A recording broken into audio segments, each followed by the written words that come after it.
let's head back to the voicemail of Truth and Reason. So I'm hearing early draft talks for next season about Sorsby. I really like him, and I think he fits what Todd wants to truly do. Now, with that being said, I'm a huge advocate to start Shedeur for the season.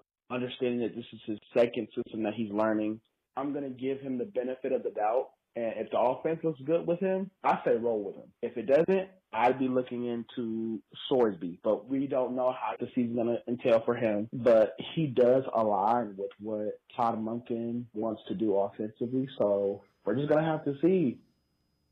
As always, appreciate all of the voicemails. So, Dalton, the question with Sorsby is he going to be able to play this year? Because there's the whole betting thing. If the NCAA takes away his final year of eligibility, does he enter the supplemental draft? And then are the Browns interested? I mean, there's a whole range of outcomes with Sorsby that kind of throws that. So let's take away the extraneous. Where does he fall relative to how good is he? How good of an NFL prospect is he? Look, there are some scouts who think he's a first-round type of prospect, and he would have been at the very least coming out of this year with Texas Tech. He was poised to have an excellent year after a really good year at Cincinnati this past season. I think considering the off-field discretion and everything we're talking about here, I think when you look at Sorsby's value in a supplemental draft, it's probably something like a day 3 pick. I could see a team giving up a round 5 or 6 pick just to have him in the building, whether it's a developmental backup or if they think he could be their starter eventually, depending on what happens with this eligibility case.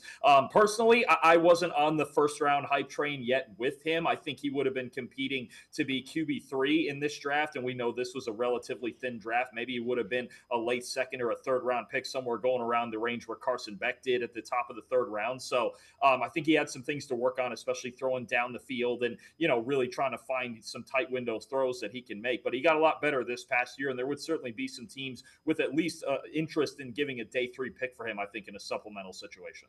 I wouldn't be surprised if the Browns do that. First of all, he has to apply for the supplemental draft, and then it's kind of a blind draw where you put in what you're willing to. It's basically a bid, basically, and then whoever has the highest bid would get him. So if you're the Browns and you like them, and the Browns think they're going to win 8 or 9 games, I could absolutely see them, a 4th round pick. Yeah, I mean, you look at the teams with quarterback issues, right? The Browns, the New York Jets, the Arizona Cardinals, and both of those teams, actually all 3 of those teams in the mid-rounds took a rookie quarterback, so why not add another one, right? I think there's also some teams that I look at that could use a younger backup, right, to maybe develop behind the scenes. I look at a team like, the Dallas Cowboys, maybe somebody behind Dak Prescott. I look at the Green Bay Packers, whose their current backup is Tyrod Taylor. I don't know how much I love that at his age. I believe he's 38 years old now. So when you look at, I think even some other teams that would just look for a young, long-term developmental backup too, those could be in consideration. I think there's probably, at least to me, a half dozen teams that make sense. It's just a matter of what they'd be willing to bid on it. And just for people that aren't aware, whatever round you would take him in, so if it's the 4th round, you lose that pick in the 2027 draft. So that, I can't imagine him going in the first 2 rounds. 3rd round, someone might get crazy and do that.